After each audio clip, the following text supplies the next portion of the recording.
Hello students, I am Manish Anand and welcome back to my YouTube channel. हम लोगों ने पिछले क्लासेस में बेसिक कॉन्सेप्ट ऑफ केमिस्ट्री को स्टार्ट किया था, जिसमें हम लोगों ने मोल कॉन्सेप्ट के लेक्चर नंबर 1 को देखा था। तो उसमें हम लोगों ने मोल क्या है, मोल का एक्चुअल यूज कहाँ होता है, हम लोगों ने इन सारी बातों के बारे में बात किया था, स्टडी किया था। फिर मोल को किस किस टर्म में डिफाइन किया जा सकता है, इन सारी बातों के बारे में भी हम लोगों ने बात किया था। हम लोगों ने ये भी कहा था कि मोल को 3 टर्म में डिफाइन किया जा सकता है और मोल को 3 टर्म में कैलकुलेट किया जा सकता है। एक, mole in terms of number, second mole in terms of mass, और third mole in terms of volume. मतलब मोल को संख्या के टर्म में भी रिप्रेजेंट किया जा सकता है, मोल को मास यानी कि द्रव्यमान के रूप में भी प्रदर्शित किया जा सकता है, और तीसरा मोल वॉल्यूम यानी कि आयतन के रूप में भी प्रदर्शित किया जा सकता है। तो इस तरीके से हम लोगों ने इन सारी बातों को देखा था और हम लोगों ने मोल को कैलकुलेट करना भी सीख लिया था इन टर्म्स ऑफ नंबर और इन टर्म्स ऑफ मास। तो आज का लेक्चर इम्पॉर्टेंट लेक्चर है बच्चों, और मैंने आप लोग को पिछले क्लासेस में बताया था कि मोल जो कॉन्सेप्ट हमारा एक चैप्टर जो है, ये जो हमारा एक बेसिक कॉन्सेप्ट है, इसके बिना फिजिकल केमिस्ट्री का कल्पना करना संभव नहीं है। अगर आप सोचेंगे कि सच में क्या इसके बिना फिजिकल केमिस्ट्री को पढ़ पाना या समझ पाना आसान नहीं है क्या, तो मैं बोलूँगा बिल्कुल। आप सिर्फ फिजिकल केमिस्ट्री को रट सकते हैं इसके बिना, लेकिन आपको कुछ भी समझ में नहीं आएगा, बहुत परेशानी होगी, उससे रिलेटेड न्यूमेरिकल्स बनाने में बहुत परेशानी होगी आपको। तो मोल कॉन्सेप्ट बैकबोन है फिजिकल केमिस्ट्री का, तो इस पर आप विशेष ध्यान देंगे और ये प्रैक्टिस से ही सही होगा। बार बार जो भी हमारे टॉपिक्स आएंगे उसमें बहुत सारा क्वेश्चंस को हम लोग करेंगे, और क्वेश्चंस को करने के बाद अब कॉन्सेप्ट 100% क्या हो जाना है, क्लियर हो जाना है। तो आज हम लोग calculation of number of atoms के बारे में बात करेंगे कि how can be calculate number of atom in a given amount of substance. कहने का मतलब है कि हम लोग किस तरीके से किसी भी गिवन अमाउंट यानी कि अगर कोई सब्सटेंस का मात्रा दिया है तो उस मात्रा में कितने हमारे नंबर ऑफ पार्टिकल्स होंगे, नंबर ऑफ एटम्स होंगे, उसके बारे में हम लोग बात करेंगे। हम लोगों ने ये भी देखा था कि हमारे सब्सटेंसेस 3 प्रकार के होते हैं। एक हमारा एलिमेंट्स होता है, दूसरा हमारा कंपाउंड्स होता है, और तीसरा हमारा क्या होता है, रेडिकल होता है। तो हम लोगों ने कहा था कि अगर एलिमेंट्स है अगर वो 1 मोल है तो एलिमेंट्स के पार्टिकल्स को हम लोग एटम्स कहते हैं, एलिमेंट्स के पार्टिकल्स को एटम्स कहते हैं। और 1 मोल अगर Na है तो उसमें पार्टिकल्स की संख्या कितनी होगी, 6.022 इंटू 10⁻23। इसी को हम लोग कहते हैं एवोगाड्रो नंबर, है ना, Na। उल्टा लिखते हैं हम लोग इसको Na, एवोगाड्रो नंबर। ठीक है, तो इतने क्या हो गए, एटम्स होंगे ना, क्योंकि हम क्या है, हमारा सब्सटेंस जो है डिफाइंड है। सब्सटेंस हमारा एलिमेंट है और एलिमेंट के पार्टिकल्स हम लोग क्या कहते हैं, एटम्स कहते हैं। तो 1 mole of any elements contain 6.022 into 10⁻23 atoms. अगर हम लोग किसी प्रकार के कंपाउंड की बात करेंगे, अगर ये हमारा कंपाउंड है, अगर ये 1 मोल की बात कर रहे हैं, इसके 1 मोल की बात कर रहे हैं, कितना इसका पार्टिकल होगा, तो 6.022 इंटू 10⁻23 पार्टिकल्स होगा। ये भी बच्चों कितने के बराबर होगा, हमेशा एवोगाड्रो नंबर के बराबर होगा। एवोगाड्रो एक साइंटिस्ट का नाम है। इस नंबर के बारे में सबसे पहले एवोगाड्रो ही बताए थे, इसलिए उनके सम्मान के लिए जो है इस नंबर को उनके नाम पर रख दिया गया है, ताकि युगों तक सारे लोगों को ये जानकारी मिलती रहे कि इस नंबर को किसने बताया था सबसे पहले। ठीक है, तो हम लोग आगे बढ़ते हैं और हम लोग कैलकुलेशन ऑफ एटम्स के बारे में बात करते हैं कि how can be calculate the number of atoms in a given amount of substance. तो calculation of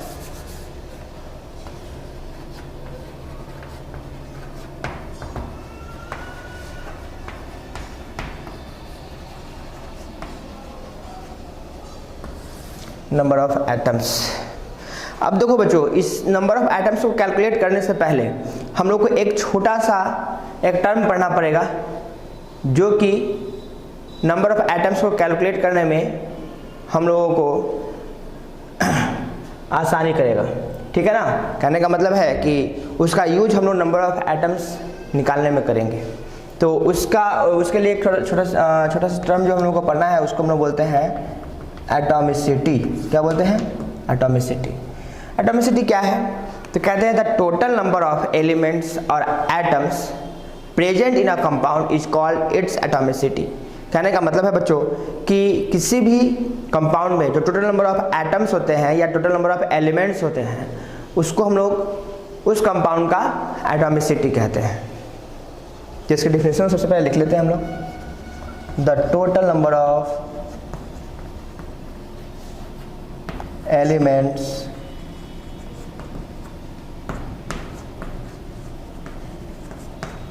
present in a compound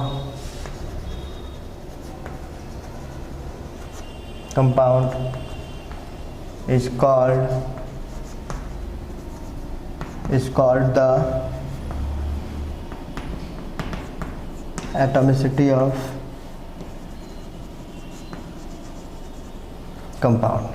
ठीक है बच्चों, बहुत आसान सा टर्म है, बहुत ही आसान सा टर्म है। ध्यान से देखिए आप, हम लोग HCl कोई कंपाउंड ले रहे हैं, ठीक है।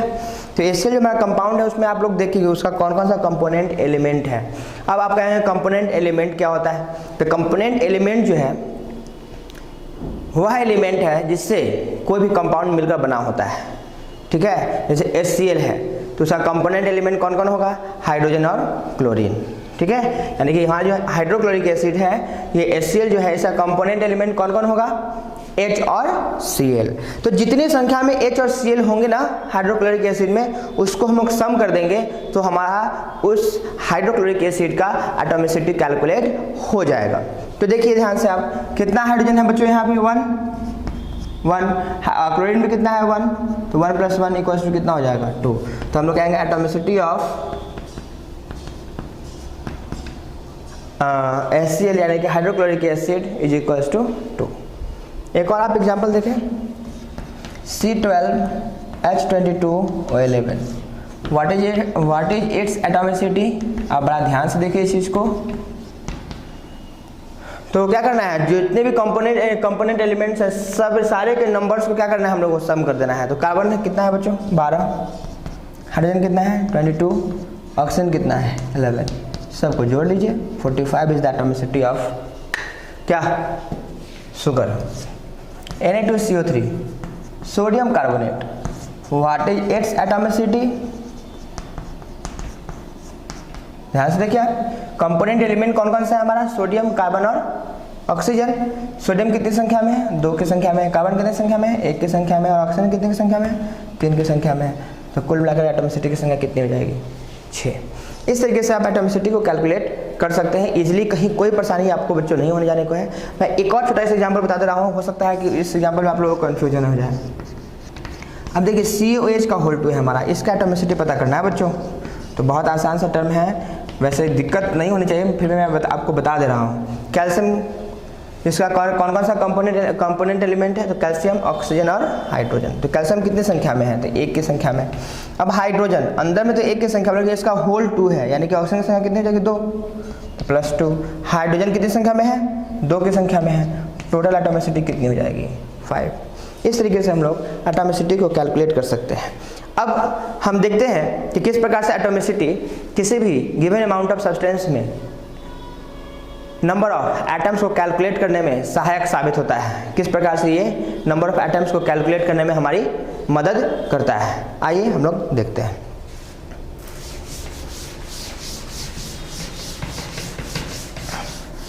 तो हम सबसे पहले नंबर ऑफ एटम को कैलकुलेट करने का एक फॉर्मूला को लिख दे रहे हैं।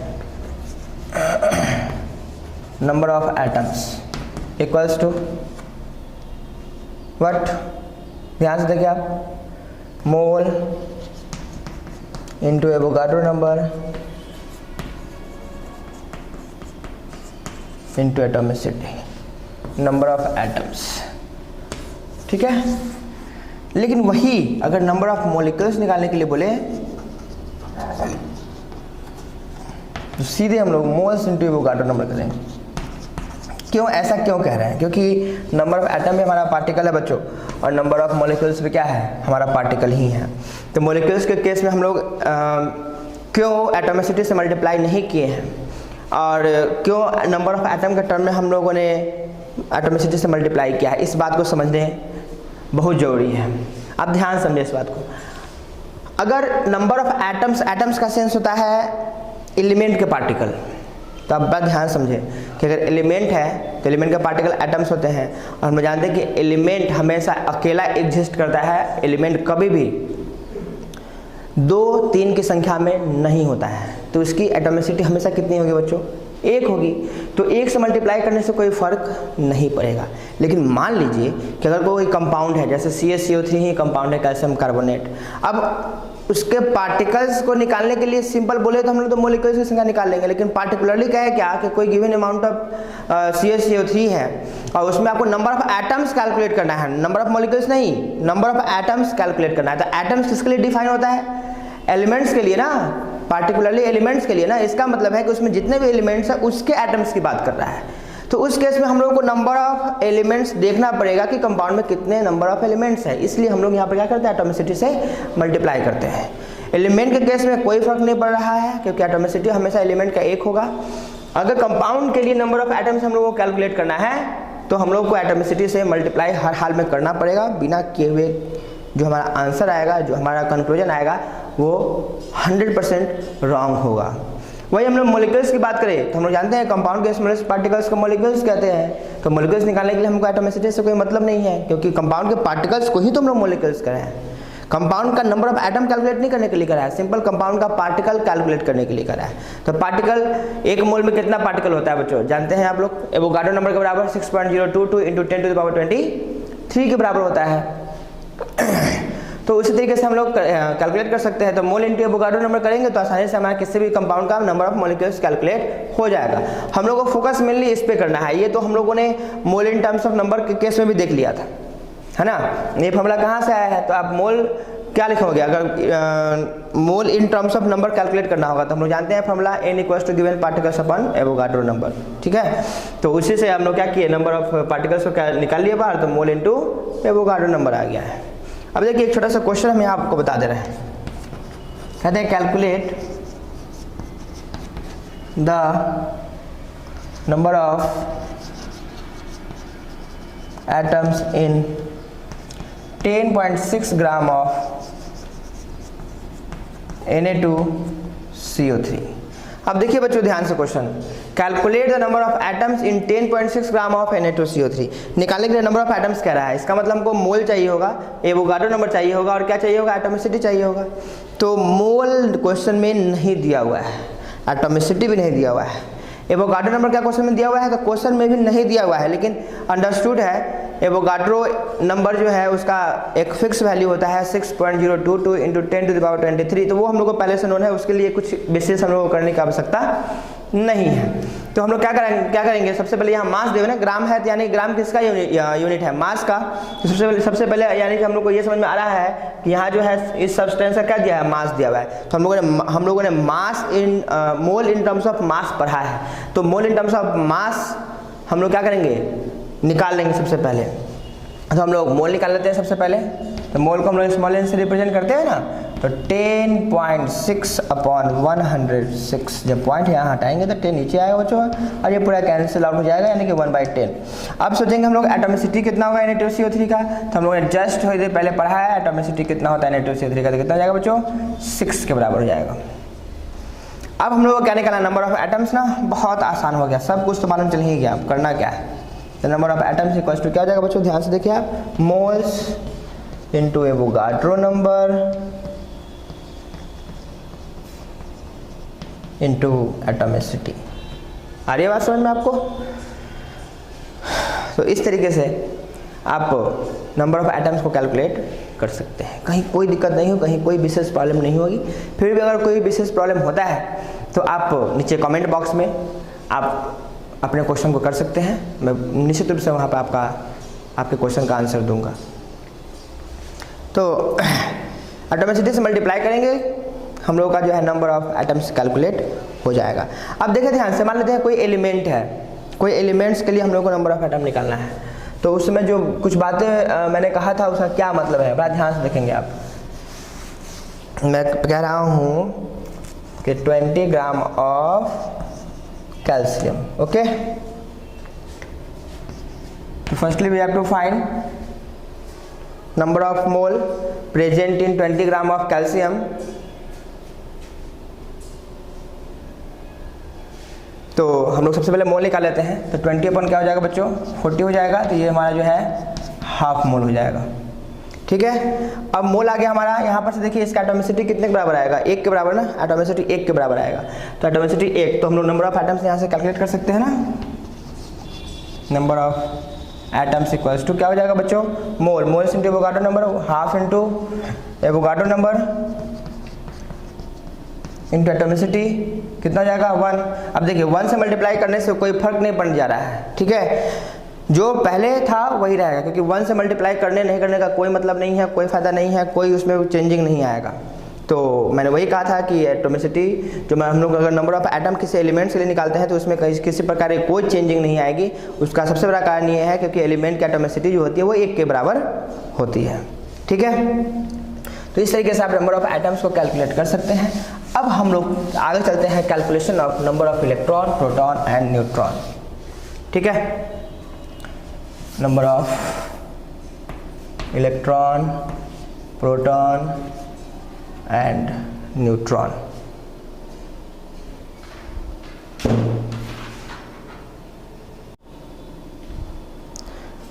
हाँ तो बच्चों हम लोग अब इलेक्ट्रॉन, प्रोटॉन, न्यूट्रॉन निकालना सीखते हैं। उससे पहले सबसे पहले हम लोग को ये भी देखना पड़ेगा कि किस प्रकार से किसी भी एलिमेंट के लिए हम लोग नंबर ऑफ इलेक्ट्रॉन, प्रोटॉन और न्यूट्रॉन को कैलकुलेट कर सकते हैं।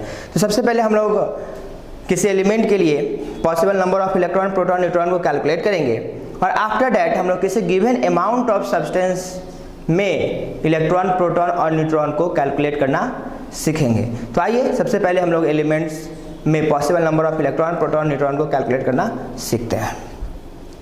तो हम कहते हैं कि नंबर ऑफ इलेक्ट्रॉन जो होता है ना बच्चों वो हमेशा एटॉमिक नंबर के बराबर होता है। नंबर ऑफ प्रोटॉन जो होगा वो भी एटॉमिक नंबर के बराबर होगा और नंबर ऑफ न्यूट्रॉन जो होगा वो atomic mass minus atomic number के बराबर होगा। अब मैंने आप लोगों को बेसिक कॉन्सेप्ट ऑफ केमिस्ट्री के लेक्चर नंबर 1 में एटॉमिक मास को कैलकुलेट करना सिखा दिया था और अब जो है ये बहुत आसान हम लोग के लिए होने वाला है। तो देखिए अगर हम लोग एक छोटा सा एग्जांपल ले लें सोडियम, तो जानते हैं हम लोग कि इसका एटॉमिक नंबर जो होता है वो 11 होता है और मास जो होता है वो 23 होता है। अब एक बात जो ध्यान देने योग्य है वो ये कि हम लोग यहाँ पर नंबर ऑफ इलेक्ट्रॉन कैलकुलेट कर रहे हैं और ध्यान रहे कि नंबर ऑफ इलेक्ट्रॉन जो है हम लोग बता रहे हैं कि वो एटॉमिक नंबर के बराबर होता है और number of electron atomic number के बराबर उसी केस में होगा बच्चों कि एटम जो है वो हमारा क्या हो, न्यूट्रल हो, एटम पर किसी प्रकार का कोई चार्ज नहीं हो और रेडिकल नहीं हो। इसका साफ सुथरा मीनिंग है ये है कि एटम पर ना तो कोई पॉजिटिव चार्ज हो और ना ही कोई नेगेटिव चार्ज हो। तो हम लोग को ये भी सोचना है कि एटम पे पॉजिटिव चार्ज या नेगेटिव चार्ज कब आता है और वो जो है हमें नंबर ऑफ इलेक्ट्रॉन किसी भी एटम्स के लिए निकालने में मदद करेगा, ठीक है ना। तो आप सोचिए कि अगर किसी भी एटम में पॉजिटिव चार्ज है इसका मतलब ये है कि उस एटम से इलेक्ट्रॉन बाहर निकल गया है, मतलब एटम इलेक्ट्रॉन लूज कर दिया है। तो जितना इलेक्ट्रॉन बाहर निकलेगा ना उतना पॉजिटिव चार्ज उस एटम पे एक्युमुलेट होगा, यानी कि जमा होगा, ठीक है। और किसी भी सब्सटेंस पे, किसी भी स्पीशीज पे अगर नेगेटिव चार्ज एक्युमुलेट हो रहा है इसका मतलब है कि उस एटम ने बाहर से इलेक्ट्रॉन को खींचा है अपनी ओर, मतलब वो इलेक्ट्रॉन को गेन किया है। तो जितना इलेक्ट्रॉन गेन करेगा उतना क्या आएगा, नेगेटिव चार्ज आएगा। तो कहते हैं क्या कि अगर कोई न्यूट्रल एटम है तो उसमें इलेक्ट्रॉन कैलकुलेट करने में हमें परेशानी नहीं होनी है, क्योंकि न्यूट्रल एटम के लिए हमेशा नंबर ऑफ इलेक्ट्रॉन जो होगा वो एटॉमिक नंबर के बराबर होगा। लेकिन रेडिकल स्पेसीज के लिए, यानी कि चार्ज स्पेसीज के लिए जो कि पॉजिटिव और नेगेटिव चार्ज को कंटेन करता है ना, उसके लिए थोड़ी सी हमें प्रॉब्लम होगी। वैसे उसमें भी कोई विशेष प्रॉब्लम नहीं होगी, बस ध्यान देने की बात है तो क्या हो सकता है, फिर से मैं एक बात आपको रिपीट कर दे रहा हूँ कि पॉजिटिव चार्ज होने का मतलब है कि इलेक्ट्रॉन कोई भी एटम लूज किया है, और नेगेटिव चार्ज होने का मतलब है कि कोई भी एटम इलेक्ट्रॉन गेन किया है। तो आप समझे इस बात को कि जितना इलेक्ट्रॉन लूज करेगा उतना पॉजिटिव चार्ज, और जितना इलेक्ट्रॉन गेन करेगा उतना नेगेटिव चार्ज। तो कहने का मतलब है कि आप एक बात को सोचें कि अगर कोई एटम इलेक्ट्रॉन को लूज किया है, इसका क्या मतलब है कि इलेक्ट्रॉन को अपने अंदर से बाहर निकाला है, तो पहले के रिस्पेक्ट में इलेक्ट्रॉन क्या हो जाएगा, कम हो जाएगा। तो जितना पॉजिटिव चार्ज रहेगा ना एटॉमिक नंबर में से, आप उतने पॉजिटिव चार्ज को माइनस कर देंगे, तो किसी भी रेडिकल यानी किसी भी पॉजिटिव चार्ज स्पेसीज में number of electron find out हो जाएगा। और अगर कोई भी नेगेटिव चार्ज स्पेसीज है, मतलब उसको कोई नेगेटिव चार्ज है, इसका क्या मतलब है कि उसने इलेक्ट्रॉन को अपने अंदर खींचा है, बाहर से अपने अंदर खींचा है। आप समझिए इस बात को कि जितना इलेक्ट्रॉन एक्सेप्ट करेगा उतना नेगेटिव चार्ज। तो इसका मतलब क्या है कि अब बाहर से इलेक्ट्रॉन अपने अंदर खींच रहा है, इसका मतलब है कि इलेक्ट्रॉन पहले के रिस्पेक्ट में क्या हो जाएगा, बढ़ जाएगा। तो इसी बात को ध्यान रखते हुए हम लोग किसी भी चार्ज स्पेसीज का आसानी से हम लोग number of electron, proton, neutron को कैलकुलेट कर सकते हैं। हाँ, अब ध्यान रहे कि number of proton, number of neutron निकालने में हमें कभी परेशानी नहीं होनी है। इसका सबसे बड़ा कारण ये है कि प्रोटॉन न्यूट्रॉन तो कहाँ होता है बच्चों, न्यूक्लियस में होता है, और न्यूक्लियस में जो स्पेसीज हमारे होते हैं या जो भी हमारे एटम्स होते हैं उसका एनर्जी बहुत कम होता है, जिस कारण से उस स्पेसीज का एटम से बाहर निकलने या एटम से अंदर आने का कोई संभावना नहीं होता है। और सबसे इम्पोर्टेंट बात यह है कि अगर कोई भी एटम इलेक्ट्रॉन, कोई भी पार्टिकल किसी एटम से बाहर निकलने का क्या मतलब है, इसका मतलब ये है कि उसको एनर्जी कहीं से मिली होगी और वो उस एनर्जी को गेन करके लोअर एनर्जी सेल से हाई एनर्जी सेल की ओर क्या होगा, मूव किया होगा। और जिस समय उसका सेल खत्म हो गया होगा और उससे ज़्यादा एनर्जी उसको मिली होगी, तो वो क्या हुआ एटम से बाहर वो निकल गया है। लेकिन सोचने की बात है कि अगर आप एनर्जी देते भी हैं बाहर से किसी एटम के अंदर पार्टिकल्स को, तो प्रोटॉन न्यूट्रॉन कहाँ है हमारा, न्यूक्लियस में, उसके चारों ओर जो सर्कुलर पाथ होता है ना, उस पर क्या होते हैं हमारे इलेक्ट्रॉन्स हैं। तो जितने भी एनर्जी बाहर से आते हैं ना, वो सारी एनर्जी को इलेक्ट्रॉन ही गेन कर लेता है, वो प्रोटॉन न्यूट्रॉन तक पहुंचता ही नहीं। जब प्रोटॉन न्यूट्रॉन तक पहुंचेगा नहीं तो उसकी एनर्जी बढ़ेगी घटेगी नहीं, तो उसके निकलने या अंदर आने की कोई बातचीत नहीं होगी। तो किसी भी स्पेसीज पर, किसी भी एटम पर, किसी भी सब्सटेंसेस पे अगर कोई पॉजिटिव या नेगेटिव चार्ज एक्यूमुलेट हो रहा है, तो वो सिर्फ और सिर्फ इलेक्ट्रॉन के कारण, ना ही तो कोई प्रोटॉन के कारण, ना ही कोई न्यूट्रॉन के कारण। तो कहने का मतलब है कि अगर कोई रेडिकल है हमारे, यानी कोई भी पॉजिटिव या नेगेटिव चार्ज स्पेसीज है, तो उसके लिए सिर्फ और सिर्फ नंबर ऑफ इलेक्ट्रॉन वैरी करेगा, न कि नंबर ऑफ प्रोटॉन और न ही नंबर ऑफ न्यूट्रॉन। तो आइए हम लोग बारी बारी से सबको निकालना सीखते हैं। ये ध्यान दीजिए यहाँ पे कि ये जो हमारा क्या है, ये हमारा न्यूट्रल एटम है, इस पर किसी प्रकार का कोई चार्ज हमारा नहीं है। तो हम लोग कह सकते हैं कि फिर तो कहीं कोई परेशानी है ही नहीं, क्योंकि सारा का सारा हमारा इलेक्ट्रॉन भी क्या हो जाएगा, एटॉमिक नंबर के बराबर, प्रोटॉन भी एटॉमिक नंबर के बराबर, और न्यूट्रॉन जो होगा atomic mass minus atomic number के बराबर। तो ये दोनों में कोई लफड़ा तो था पहले से भी नहीं, इसमें एक छोटा सा लफड़ा था, तो ये फिलहाल अभी सॉर्ट आउट है, क्योंकि इस पर किसी प्रकार का कोई चार्ज नहीं है। ये इस पर ना तो पॉजिटिव चार्ज है और ना ही नेगेटिव चार्ज है। तो नंबर ऑफ इलेक्ट्रॉन बच्चों कितने के बराबर हो जाएगा, एटॉमिक नंबर के बराबर है ना, यानी कि 11, प्रोटॉन 11 और न्यूट्रॉन भी क्या हो जाएगा, ध्यान से देखिए, atomic mass minus atomic number यानी कि 23 माइनस 11। अगर कोई हम लोग चार्ज स्पेसीज ले रहे हैं जैसे Mg2+, ठीक है, इसमें इलेक्ट्रॉन की संख्या को अगर हम लोग कैलकुलेट करें, तो ध्यान रहे कि number of electron in case of charge species vary करेगा, वो हमेशा जो है वो एटॉमिक नंबर के बराबर नहीं होगा। क्यों, मैंने इसका कारण आप लोगों को अभी जस्ट थोड़ी देर पहले बताया है, और मैं यहाँ पर आपको एक एग्जांपल के थ्रू समझा भी दे रहा हूँ। ध्यान से देखिए, आप एटॉमिक नंबर के बराबर होता, सबसे पहले लिख लेते हैं, एटॉमिक नंबर कितना होता है इसका 12, और एटॉमिक मास होता है 24। तो 12 के बराबर होता, जरूर होता, लेकिन तब जब ये मैग्नीशियम जो है हमारा न्यूट्रल स्पेसीज होता, लेकिन मैग्नीशियम हमारा न्यूट्रल स्पेसीज नहीं है, बल्कि ये चार्ज स्पेसीज है, इस पर 2 प्लस चार्ज है। आप इस बात को समझिए कि 2 प्लस चार्ज का मतलब क्या हुआ, 2 प्लस चार्ज का मतलब ये है कि मैग्नीशियम 2 इलेक्ट्रॉन को अपने अंदर से बाहर निकाल दिया है, मतलब मैग्नीशियम 2 इलेक्ट्रॉन को लूज कर दिया है। यानी कि पहले जितना इलेक्ट्रॉन था उसमें से 2 इलेक्ट्रॉन बाहर निकल गया है, तो 2 इलेक्ट्रॉन की क्या हो जाएगी बच्चों, कमी हो जाएगी ना। तो जितना भी पॉजिटिव चार्ज रहेगा उसको एटॉमिक नंबर में से हम लोग क्या करेंगे, माइनस कर देंगे। तो कितना पॉजिटिव चार्ज है, 2 प्लस है, तो 2 माइनस कर देंगे हम लोग, तो हमारा जो है नंबर ऑफ इलेक्ट्रॉन किसी भी क्या Mg2+ यानी मैग्नीशियम आयन के लिए जो है फाइंड आउट हो जाएगा, ठीक है ना, क्योंकि 12 पहले से था इलेक्ट्रॉन, लेकिन 2 बाहर निकल गया तो कितना हो गया, 10 बच गया। प्रोटॉन और न्यूट्रॉन में तो कोई चेंजिंग हमारी होगी नहीं, क्योंकि प्रोटॉन भी हमेशा एटॉमिक नंबर के बराबर और न्यूट्रॉन भी जो बच्चों क्या होगा, atomic mass minus atomic number, तो 24 - 12 यानी कि 12। एक छोटा सा एग्जांपल हम लोग और देख लेते हैं, ये तो एलिमेंट के लिए हो गया। अब हम लोग कुछ कंपाउंड्स के देख लेते हैं कि हम लोग किस प्रकार से इलेक्ट्रॉन, प्रोटॉन और न्यूट्रॉन को कैलकुलेट करेंगे, ठीक है। तो देखिए एक छोटा सा एग्जांपल, NH4+, ये हमारा कंपाउंड है, तो इसका भी निकालना बहुत आसान है, ये ऐसा कुछ नहीं है कि बहुत परेशानी आप लोगों को होने वाली है। इसका कंपोनेंट एलिमेंट आप देख लिए कौन कौन सा है हमारा, नाइट्रोजन और हाइड्रोजन। आप पार्टिकुलरली एक एक नाइट्रोजन, एक हाइड्रोजन के लिए आप इलेक्ट्रॉन, प्रोटॉन, न्यूट्रॉन को आप कैलकुलेट कर ले और फिर फाइनली सबको क्या कर देंगे, सम कर देंगे, तो आपका जो है कंपाउंड के लिए number of electron, proton, neutron को कैलकुलेट कर पाएंगे। तो और आप फिर दिमाग में ये भी चल रहा होगा कि एक पॉजिटिव चार्ज है, तो ये पॉजिटिव चार्ज को फिलहाल शुरू में जब आप लोग किसी कंपोनेंट एलिमेंट के लिए इलेक्ट्रॉन, प्रोटॉन, न्यूट्रॉन को कैलकुलेट कर रहे हैं ना, तो उसको आप ऐसा कुछ मान लें कि है ही नहीं, मतलब पॉजिटिव चार्ज फिलहाल आप माने कि है ही नहीं। जब टोटल इलेक्ट्रॉन हमारा आएगा ना, तो उसमें हम लोग क्या करेंगे, प्लस या माइनस करेंगे। तो हम लोग क्या देख रहे हैं यहाँ पर, हमारा कंपोनेंट एलिमेंट क्या है, नाइट्रोजन और हाइड्रोजन। नाइट्रोजन का एटॉमिक नंबर 7, मास 14, इसका 1 होता है। ध्यान से देखिए आप, तो इलेक्ट्रॉन कितने बराबर हो जाएगा बच्चों, 7, क्योंकि अभी नाइट्रोजन पर तो कोई चार्ज है नहीं। ये जो चार्ज है हमारा, ये NH4 पे चार्ज है, ये पूरे कंपाउंड पे चार्ज है, पार्टिकुलर ना तो नाइट्रोजन पे ना तो हाइड्रोजन पे। तो इलेक्ट्रॉन 7, प्रोटॉन भी 7 और न्यूट्रॉन भी कितने के बराबर आएगा, 7 के बराबर आ जाएगा।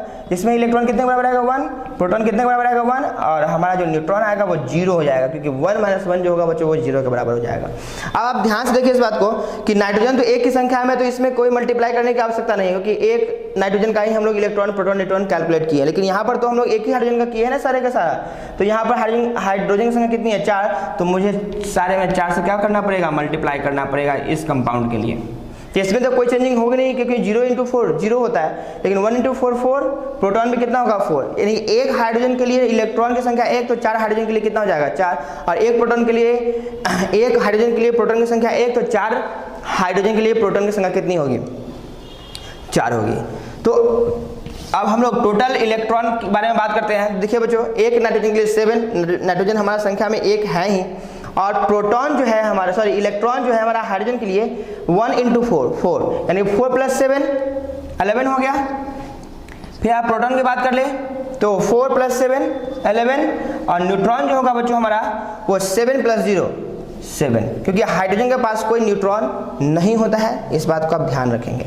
अब क्योंकि चार्ज स्पेसीज है तो छोटा सा प्रॉब्लम तो हम लोग को आएगा, क्योंकि हम लोगों ने जो भी निकाला है वो न्यूट्रल स्पेसीज के लिए निकाला है। अब मैंने बताया था आपको कि आप पहले टोटल इलेक्ट्रॉन को कैलकुलेट कर लेंगे किसी कंपाउंड के लिए, और फिर फाइनली आप देखेंगे कि उस कंपाउंड पे पॉजिटिव चार्ज है कि नेगेटिव चार्ज है। और हम लोग जानते हैं कि अगर पॉजिटिव चार्ज होगा इसका मतलब इलेक्ट्रॉन किसी भी कंपाउंड से या एटम से बाहर निकला होगा, तो जितना पॉजिटिव चार्ज होगा टोटल इलेक्ट्रॉन में से उतना को क्या कर देंगे हम लोग, माइनस कर देंगे, और जितना नेगेटिव चार्ज होगा उतना हम लोग टोटल इलेक्ट्रॉन में प्लस कर देंगे। तो कितना पॉजिटिव चार्ज है 1, तो आप क्या करेंगे बच्चों, इसमें से 1 माइनस कर देंगे, तो कितना के बराबर आ जाएगा 10 के बराबर, यानी कि total number of electron present in ammonium ion equals to 10, total number of proton present in ammonium ion is equals to 11, and the total number of neutron present in ammonium ion equals to 7। अब एक छोटा सा हम लोग negative charge species का भी देख लेते हैं, SO4 2-, बहुत आसान है बच्चों, जैसा हम लोगों ने इसमें किया वैसा ही हम लोग यहाँ भी करेंगे। इसका कंपोनेंट एलिमेंट कौन कौन सा है हमारा, सल्फर और ऑक्सीजन। हम लोग पार्टिकुलर रूप से पहले इसको लिख लेते हैं। सल्फर का एटॉमिक नंबर 16, मास 32, ऑक्सीजन का 8 होता है और मास 16 होता है। तो इसके लिए इलेक्ट्रॉन कितना होगा बच्चों 16, प्रोटॉन कितना होगा 16, और न्यूट्रॉन कितना होगा भी 16 होगा, कि 32 - 16 16। अब इसमें भी इलेक्ट्रॉन 8, प्रोटॉन 8 और न्यूट्रॉन भी 8 होगा, क्योंकि 16 - 8 8। अब मैंने क्या कहा था कि अगर कोई चार्ज स्पेसीज है तो फिलहाल आप इस बात को भूल जाएंगे कि उस पर कोई चार्ज भी है, क्योंकि कोई भी चार्ज घटेगा या बढ़ेगा टोटल इलेक्ट्रॉन, जो कंपाउंड में जो टोटल इलेक्ट्रॉन होंगे उसमें प्लस या माइनस होंगे। अब आप देख रहे हैं क्या कि सल्फर यहाँ पर एक की संख्या में, तो एक सल्फर का हम लोगों ने सब कुछ निकाल लिया, लेकिन यहाँ देखिए हम लोगों ने एक ऑक्सीजन के लिए सारा निकाला है, और यहाँ पर ऑक्सीजन की संख्या कितनी है 4, तो निश्चित रूप से हमें 4 से क्या करना पड़ेगा बच्चों, मल्टीप्लाई करना पड़ेगा। अब टोटल इलेक्ट्रॉन प्रोटॉन हम लोग क्या करते हैं, कैलकुलेट कर लेते हैं। तो इलेक्ट्रॉन ध्यान से देखिए आप 16 और 8 × 4 32, और प्लस 16 कितना हो जाएगा बच्चों? 48 के बराबर हो जाएगा। प्रोटॉन कितने के बराबर होगा? ध्यान से देखिए आप, 8 4 32 प्लस 16 48, और न्यूट्रॉन कितने के बराबर हो जाएगा? वो भी 48 के बराबर होगा। अब ध्यान से देखिए, ये हमारा चार्ज स्पीसीज है तो इलेक्ट्रॉन में वेरिएशन आएगा, ध्यान रहे आपको। तो इलेक्ट्रॉन में वेरिएशन आएगा तो कैसे पता करेंगे कितना वेरिएशन आएगा? तो आपको देखना पड़ेगा कि कितना पॉजिटिव या कितना नेगेटिव चार्ज है। तो कितना नेगेटिव चार्ज है बच्चों? 2 माइनस है। 2 माइनस होने का मतलब क्या है कि बाहर से इलेक्ट्रॉन अंदर आया होगा, तब इलेक्ट्रॉन पहले के रेस्पेक्ट में क्या हो गया होगा? बढ़ गया होगा। तो जितना टोटल इलेक्ट्रॉन है उसमें क्या हो जाएगा बच्चों? 2 प्लस, यानी कि total number of electron present in sulphate ion is equals to 50 and total number of proton present in sulphate ion is equals to 48 and total number of neutron present in sulphate ion is equals to 48। इस तरीके से हम लोग किसी भी element या किसी compound या किसी रेडिकल के लिए उसमें नंबर ऑफ इलेक्ट्रॉन, प्रोटॉन और न्यूट्रॉन को कैलकुलेट कर सकते हैं। अब आगे के लेक्चर यानी कि अगले लेक्चर में हम लोग किसी गिवन अमाउंट ऑफ सब्सटेंस के लिए इलेक्ट्रॉन, प्रोटॉन और न्यूट्रॉन को निकालना सीखेंगे। बच्चों, मुझे पूरा आशा है कि आज का ये लेक्चर आप लोगों को समझ में आया होगा। अगर आज का लेक्चर आपको ये अच्छा लगा है तो प्लीज़ इस वीडियो को लाइक करें, शेयर करें। किसी प्रकार का कोई प्रॉब्लम हो तो कमेंट बॉक्स में जाके आप कमेंट करें और चैनल को सब्सक्राइब करना ना भूलें। तो आज के लिए इतना ही। Thank you.